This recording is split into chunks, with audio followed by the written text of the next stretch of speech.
is Common Sense Radio. Straightforward and no excuses. All right. Come on now. This is the Steve Gruber Show. Call me crazy. Oh, yeah. What I said was perfectly right and spot on accurate. Boy's got a mouth like a cannon, always shooting it all. Stop. Yeah, stop. I mean, you're way off script. Got it in me. Gonna quit until it all comes out. Hey, boy. Been a long education. Yeah, it's not cynical. It's common sense. Pay attention to me when I'm talking to you. I'm gonna rock the nation. Rock the nation. Genuine, accountable, and raw. Here is Steve Gruber. A cage match. That's what NBC News wanted last night in the Republican debate, a cage match. Ted Cruz, one of the first to call them out. Hey, what do you want, a cage match? You're asking Donald Trump if he's a cartoon character. You're asking Marco Rubio if he can, lash out. You're asking Ben Carson if he can do math. You're asking John Kasich if he can insult people. Next, why don't we talk about things that matter, things of substance? That's what they're asking about. The debate was pretty decent, but the hands-down winner, I thought, was Marco Rubio. I thought Marco Rubio came out, and he had the line of the night saying the biggest super PAC going for the Democrats, the biggest super PAC going is the mainstream media like you guys. The biggest loser of the night, clearly, the moderators. I mean, the questions were a joke. Are you a cartoon character? Ben Carson, can you do math? I mean, really? Jeb Bush, your numbers are falling. Does this mean your campaign's over? I got an idea. Oh, and then another one. Chris Christie. We'll get this soundbite in a second for you as well. Chris Christie. They asked him about fantasy football. He said, really? We're sitting here talking about fantasy. We've got $19 trillion in debt. We've got foreign policy in a shambles. We've got this problem and that problem. And you want to talk about fantasy football. It was, It's Thursday. It's the Steve Gruber Show. Welcome aboard.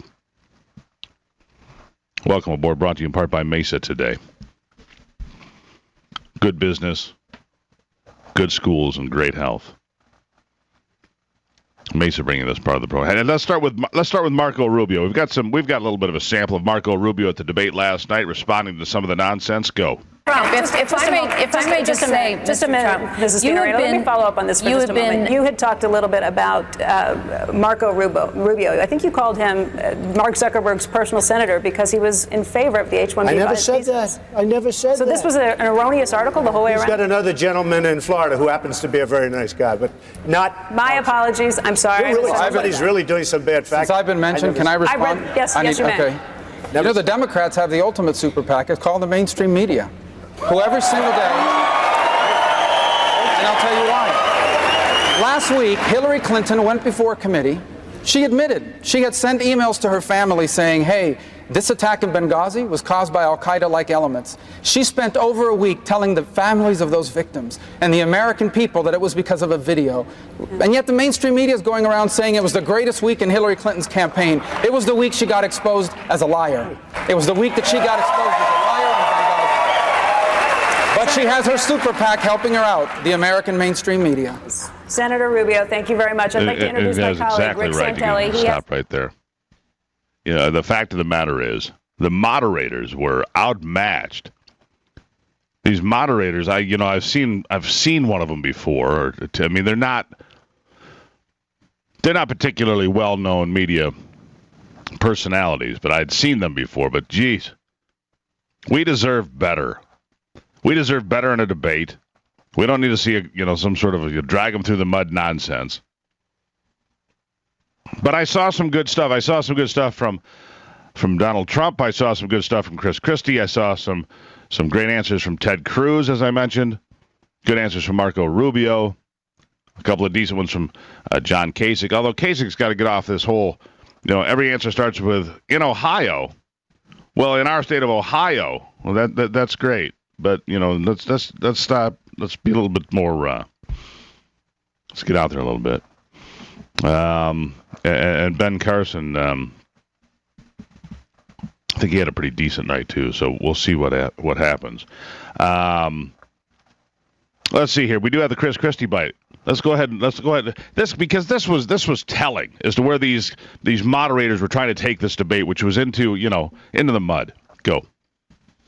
We have $19 trillion in debt. We have people out of work. We have ISIS and Al Qaeda attacking us, and we're talking about fantasy football. Can we stop? Seriously. How about this? How about we get the government to do what they're supposed to be doing? Secure our borders, protect our people, and support American values and American families. Exactly.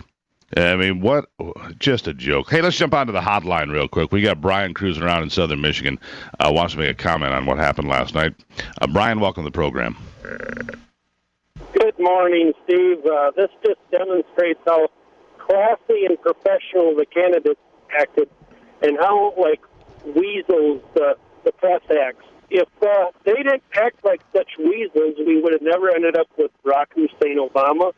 We would have never ended up with Bill Clinton. And we wouldn't be dealing with this idiotic gun debate or this Black Lives Matter nonsense.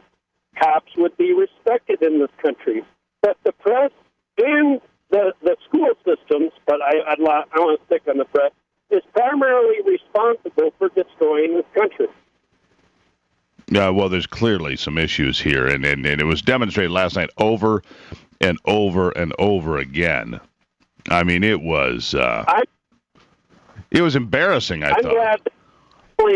I'm glad they finally took them to task, the candidates. A lot of times, Republicans just sit back on their hands and they do nothing. It's because the press, they're just a bunch of uneducated fools. It's easy to school them. Why don't we start schooling them? Well, that's a good question, shows Brian. That's why they vote the way they do, because they're not very bright. Like I watch O'Reilly sometimes, and Jesse Waters goes out there and interviews people from these elite colleges like Harvard and stuff. And the answers that these people are giving, and it's just like these people in the news. It's easy to school them. So why don't we start schooling America and stop letting the press school America? Because that's why we end up in the situation we're at, Steve. No, there you go. All right. Appreciate you checking in, Brian. And it's true. We need to, accountability is what we need more of.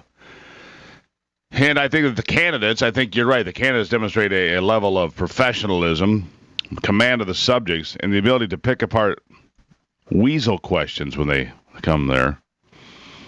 Weasel questions, no question. And it was flat out embarrassing to me. A lot of those questions, anyhow. It is 14 after on this Thursday, doing the post-debate roundup. We're going to continue to break it down for you. We'll have some more sound. We'll have, Donald Trump and John Kasich and more. In case you missed it, we've got the highlights here for you. But to me, I think unquestioning, Marco Rubio came out and he looked terrific again. I just think that he had the debate again. Ben Carson a little quiet. Donald Trump didn't really make the kind of headway he'd like to. More in a moment right here on the Steve Gruber Show.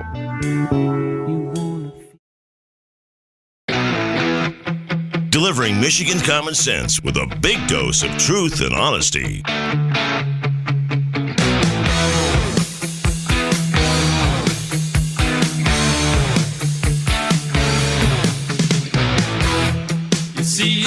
And a question about last night's debate.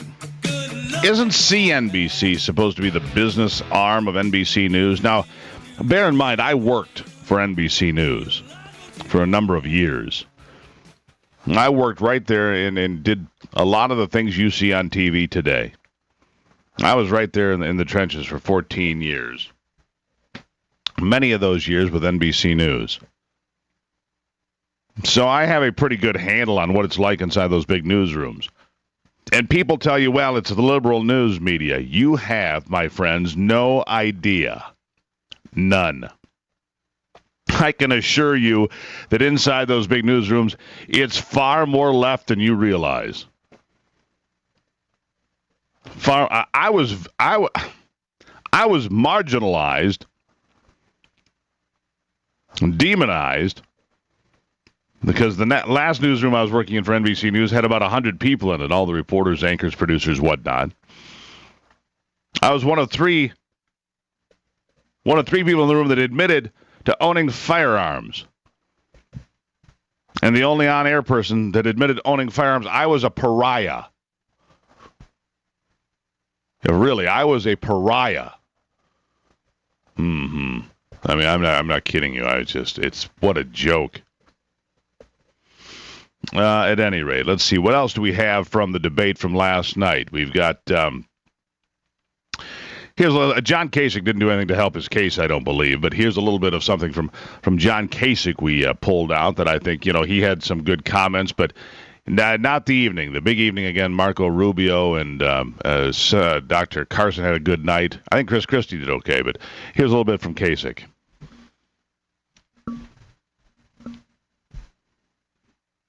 All right, well, we're going to readjust that tape. It's right there, and sometimes you have that on live radio. And looking at it, what are your thoughts? Give me your feedback. 888-900-9966, or you can post your comments at stevegruber.com or on the Steve Gruber Show Facebook page. Just curious what your feedback is. And which one of these people, is there anybody here starting to emerge now? That's debate number 3. Anybody emerging in your mind that, could be moving up? Anybody that you think could be, starting to show themselves in a way that you think might be, something you could vote for and get behind and support? Some of these candidates are going to have to thin out. They are. I mean, we're not going to have 10 or 11 candidates come the 1st of January. It's not possible.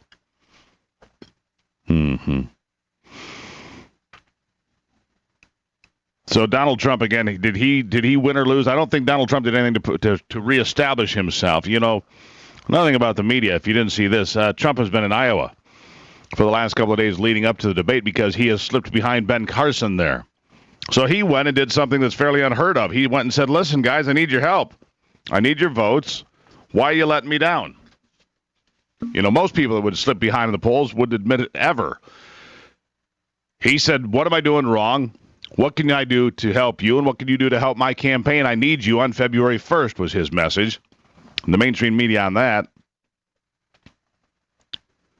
his message on that from the media was, he's begging for votes. He's begging for votes. He's begging for, it doesn't matter. Every place was saying it. He's begging for votes. Donald Trump has lowered himself to begging for votes. Actually admitting that maybe your message isn't right and saying, hey, I'm going to work my tail off for you. I'm better than anybody else in this race. I will do better for you than anybody else in this race. What can I do to earn your trust and keep your trust?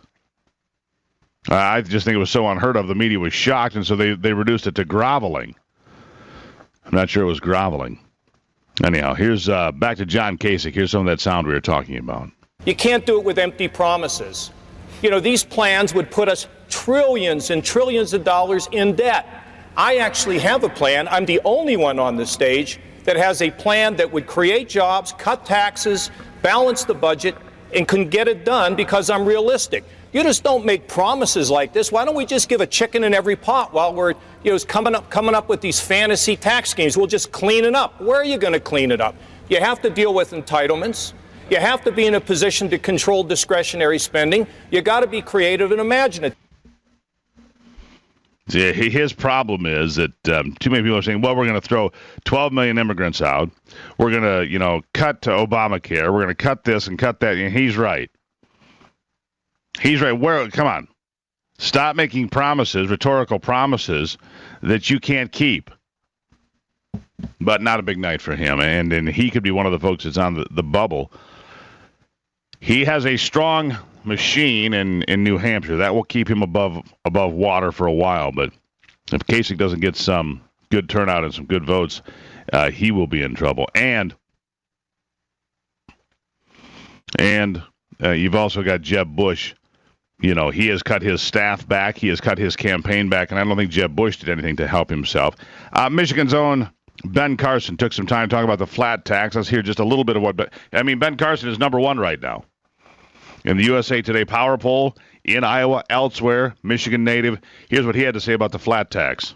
I've got to say, I want to talk taxes. Hold on, Gunnar. We're coming back to you in a minute. Becky's moving on. Dr. Carson, let's talk about taxes. You have a flat tax plan of 10% flat taxes, and I've looked at it, and this is something that is very appealing to a lot of voters, but I've had a really tough time trying to make the math work on this. If you were to take a 10% tax, with the numbers right now on total personal income, you're going to come in with bringing in $1.5 trillion. That is less than half of what we bring in right now, and by the way, it's going to leave us in a $2 trillion hole. So what analysis got you to the point where you think this will work? Well, first of all, I didn't say that the rate would be 10%. I used the tithing analogy. I understand that, but if you look at the numbers, you probably have to get to 28%. The rate is going to be much closer to 15%. 15% still leaves you with a $1.1 trillion hole. You also have to get rid of all the deductions and all the loopholes. You also have to do what I find interesting about that, and I want to make we'll get back to Dr. Carson, because it's a good answer and there's important stuff there. But who thought they were the star of that whole particular exchange there? Oh, yes, the moderator who wanted to jump in and say, I got you. Oh, I got you again. Oh, 15%, I got you. See the mentality we have here? And that's the problem with these debates is you have the, like Rubio said, the super PAC media working for Hillary Clinton. Back in a moment on the Steve Gruber Show. Taking a closer look at the stories that affect you most with a big dose of common sense. You'll take my life, but I'll take yours too. You fire musket, but I'll run you through. All righty, it's Thursday here on the program. And I'm encouraging your input on what happened last night on the stage there. CNBC, the moderators, just embarrassing. You know, trying to cause a food fight again. You know, this is the approach apparently for Republicans when in a debate the moderators try to get a fist fight going, and they were having none of it. Ted Cruz tore him down for it. Chris Christie tore him down for it. Marco Rubio tore him down for it. Hey, knock it off.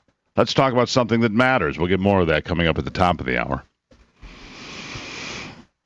But we're going to shift gears for a moment here and talk about something that clearly the presidential candidates have talked about and will be talking about going forward, both Republicans and Democrats, and that is military strength and foreign policy and where we are with everything. Our next guest, Dakota Wood, Senior Research Fellow, Defense Programs, and the editor of the 2016 Index of U.S. Military Strength. Dakota, welcome to the program. Thanks for having me. Enjoying this. Well, let's start with this. Let's get an overview, the 30,000-foot view. Because we hear all the time how America's military, we have the smallest Navy since World War I, the smallest Air Force, the weakest forces, so on and so forth. Fairly doom and gloom, and that primarily comes from the right. I don't know if it's accurate or if it's some of it's hyperbole. So explain to us. Let's get a thumbnail version of it. Where are we with military strength in America in 2015? Well, we have a shrinking military. It's an aging military in terms of the primary equipment it uses getting older very rapidly, and it's also less ready. Probably a third of the force at any one time is ready to actually be employed. And this is in a world where we have an increasing number of competitors or enemies, and they are making investments in their own military capabilities to be dominant military powers in their respective regions. So a smaller, weaker military in a more dangerous world. And I think that's the big message right there. And it's relevant because if the world... Now, hold on. Let me jump in there because because what would be said by Barack Obama would be, and I'll play devil's advocate for a moment, is that what we have is a quicker, stealthier, faster surgical strike military. I mean, that would be the retort, right? It is, and we put a lot of money over decades in having a military that can deploy. The vast majority of our military is in the United States. To go anywhere to protect the U.S. interest, you have to deploy 3,000 to 8,000 miles away. So you're always going into somebody else's neighborhood and having to actually win that conflict. And it takes the ability to get there quickly and to be highly mobile. But you're only using a percentage of your force against the totality of your opponent. And so it's this differentiation in capacity, the size to do things necessary that I think the president is missing out on. Well, you know, this gives me pause, of course, because you spend your time looking at the status of America's military power and where our interests are being threatened around the world. So let's do this first. Let's take a look at where you see the most critical needs for us in maintaining a credible force, whether it's here at home or wherever it may be. Let's take a look around the world. Because let's talk about the fact that Russia is advancing in places like Syria. You've got the Islamic State that we're dealing with in different places. We've got what's going on in Afghanistan. Is the tide there doesn't seem to be going very well in our direction, plus all the other terrorist issues that we deal with on a 24-hour-a-day basis. Where are the biggest concerns, and where are your biggest concerns, Dakota? Yeah, well, we looked at three key regions because of economic ties, access to markets, access to resources, and stable governments, and how those might be threatened. And so where our interests are most severely threatened can be take place in Europe, the Middle East, and the Asia-Pacific area. So in Europe, Russia seeks to be the dominant military power. In the Middle East, you have Iran that's increasing its military capacity for mayhem, as well as a number of terrorist organizations that threaten regional stability. And in Asia-Pacific, it's terrorism based in Afghanistan, North Korea, and then the big guy is China, similarly to Russia trying to be the dominant military power. So the foundational interest here is stability in the world so that the United States can continue to reap benefits here at home with access to markets, trade arrangements, and an affiliation with like-minded governments. And where you have destabilization, it not only affects the local countries in that region, but how the United States' interests are similarly affected. So it's our ability to keep bad people from doing bad things that destabilize regions that really is the overarching concern. Okay, so let's start to look where we need to focus more attention. We know what the concerns are. We know what our threats are and the things that we face on a daily basis. So let's start with the Navy. We know that the Chinese are building islands, man-made islands in the South China Sea. We just had a drive-by one of our ships over there, a destroyer that the Chinese said, you can't be here. You're violating our space, and we're like, no, this is international water. Let's start with the readiness of the United States Navy today and where you think we're lacking and where things should and could be improved. So historical record indicates, in a number of studies for the last 30 years, that tells us the Navy should be roughly 350 ships. Because of budget constraints, the Navy has resigned itself to a bare minimum of 308. So they're already about 45 or so ships less in their own plans. What they actually have is 272. So just the nature of ship deployments and yard maintenance and crew usage, you only have about a third of the Navy out at any one time, and that's about 90 ships. But that's globally. So the U.S. Navy being able to go up against China is roughly 45 ships or thereabouts. China itself has about 250 or 300 in that region. They're developing aircraft carrier capabilities, advanced submarines, and because it's in their home waters, they have shore-based maritime aircraft and cruise missiles that are able to reach out hundreds of miles. So that's an asset they have to use against our Navy. So clearly, and those aircraft carriers. War. Yeah, we have. What is it? Something like 35% of the world's trade, 40%, a huge amount of the world's trade passes through the South China Sea. So, we've historically, you and I and everybody else has heard about the Suez Canal and different important waterways in this world that need to be protected and looked after. The South China Sea, $4 trillion or $5 trillion a year passes through there, about 40% of the annual trade on the planet. It's an immense number. And so the Chinese, as you mentioned, developing flat tops, developing a blue water Navy so they can protect it clearly. On the line with Dakota Wood, Senior Research Fellow at the Defense Programs and editor of the 2016 Index of U.S. Military Strength. And Dakota, sit tight right there. We're going to come back and talk more about the Marines, the Army. That's out there at a much reduced rate than it was in the past. And more importantly, We're going to get to a question about military officers, because there are all these stories out there that ever since Barack Obama took office, that officers have been either resigning or getting fired or getting demoted. And we want to find out if that's is that fact or fiction. We're going to get to the bottom of it. Dakota, sit tight. It's Thursday right here on the Steve Gruber Show. We appreciate your support. You can find out more at stevegruber.com. stevegruber.com. Check it out right now. We'll be right back.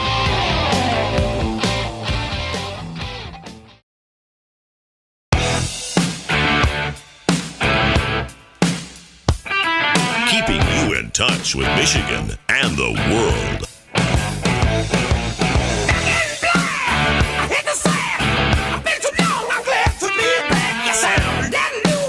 Heading into 2016, national security is as big of an issue this year as it has ever been in my lifetime when it comes to voting. And our security is of different concerns now. When I was growing up, it was the Russians and the Cold War that we worried about all the time. Now it's a different concern, a different threat. Dakota Wood is here, Senior Research Fellow, Defense Programs, and editor of the 2016 Index of U.S. Military Strength. Let me ask you about that thing that I mentioned before the break there, Dakota, which is, there are all these stories and blogs floating around saying that Barack Obama basically has gutted the military's brass, that the military commanders, generals, captains, colonels have en masse been either relieved, forced to retire, fired, whatever you'd like to call it. Is there any truth to that? No, I think it's mostly myth. The story was going around about 2 years ago at the peak of that interest. I still have lots of friends who are fairly senior levels in the military, active duty. They don't validate any of that. And most of the high-profile cases of somebody being relieved was actually for cause. It was abuse of authority, some kind of corrupt practices, something along those lines. So, people rotate in and out of the military all the time. There is a natural turnover for retirements and those kinds of things at the upper levels. So when there is a dispute by a general officer and presidential policy, it's a rare exception, and I just don't think the evidence backs up that there's this evisceration of the officer corps. Fair enough. All right, so let's move on to military readiness. Let's start with the United States Army. Let's start with what you see there and the biggest concerns you have. Just about 3 years ago, they had 45 brigades. They're now down to 32. So they've dropped by a third. We assess that they actually need about 50 based on historical use and a number of major studies. So the Chief of Staff of the Army has said only about a third of those remaining brigades are actually ready, and they continue to shrink in size. They're actually probably on their way to 420,000, which would bring them into the upper 20s in brigades. We only have 2 brigades in Europe. Neither one of them are armored. We only have one in Korea as a backstop to the Republic of the Korean military. So we just don't have the throw weight we used to have to act as a deterrent against people like Russia, Iran, and China. How about, let's see, the United States Air Force next here on the list? They're actually pretty strong in the number of airplanes they have. The problem with their aircraft is they're very, very old. So over 90% of the fleet that they have is used up 80-some-odd plus percent of the lifespan of these airplanes. Build an airplane to fly a certain number of hours, and they've been flying so much that they're literally flying the wings off their planes. So that's the chief concern with the Air Force. All right, I did see that a new B-2 stealth bomber, a new generation, has been ordered, so at least there's something new in the pipeline. Down the list here, the United States Marines. Obviously, the Marines get a lot of press for being the guys first in, last out. Where are we with the United States Marines? For decades, they've held at 27 battalions. They're now down to 23, and yet the demand is higher than ever for Marine Corps infantry battalions. That really is the nucleus of most of their formations. We've assessed at the Heritage Foundation that they actually need about 36, based on real-world current demand. So a much reduced Marine Corps, highly used. A Marine unit will deploy for 7 months, come home for 14, and then turn right back out and around and go back out for 7. So the force is getting worn out pretty quickly, driven by the amount of money that they have, to retain sufficient people to have enough units. Is that what it comes down to? I mean, we have enough people in this country, obviously, to fill those positions. If we wanted to increase the Army by a number of battalions of the U.S. Marines, how big is it? Just help me out here, because I've decided I don't know how many people are in a battalion. How many? It's about 800 people. So that's a rough order. For the Army, brigade is roughly 5,000. So those are really useful references when you start totaling things up. When the Army was at 45 brigades, they had about 520,000 people. They're now down below 490, on their way to 450,000. So if you think about any other industry shedding 100,000 people in just a year or two, there would be a national outcry and certainly a warning sign that something was wrong. This is what's happening to America's Army, and it just doesn't rate much news in the newspapers these days. Right. I guess. A few years ago, I was on board the USS Michigan, a Trident-class nuclear submarine, a boomer, last line of defense. At least we still have those, right? I believe the Trident-class nuclear submarines are still state-of-the-art. Would that be safe to say, or are those getting old as well?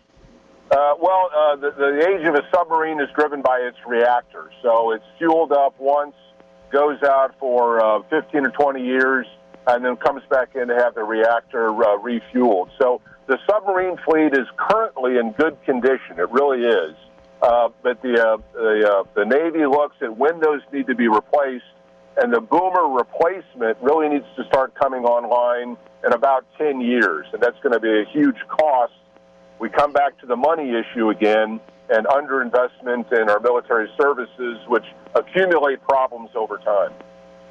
All right. Well, I suppose the only good news is we're not in a major conflict at the moment. We've scaled back several of the places we are. But you're right, it comes back to money. It comes back to, I think, more accurately, Dakota, priorities. Dakota Wood, I'll give you 20 seconds for the last word. Well, the United States needs to figure out what role it wants to play. And if we want to be an influence in the world, have people on our team as opposed to going elsewhere, and have access to global markets that feed jobs back here at home, you've got to have the military might that backs up diplomacy and economic initiatives, and we just aren't making the proper investment there. What an education it's been. I hope you guys at home were taking notes on that, because that was an education in the United States military strength and readiness. Dakota Wood, thank you so much. My pleasure. Thanks. There you have it. Dakota Wood, Senior Research Fellow Defense Programs and the editor of the 2016 Index of United States Military Strength. You learned something this morning now, didn't you? It's Thursday. This is The Steve Gruber Show.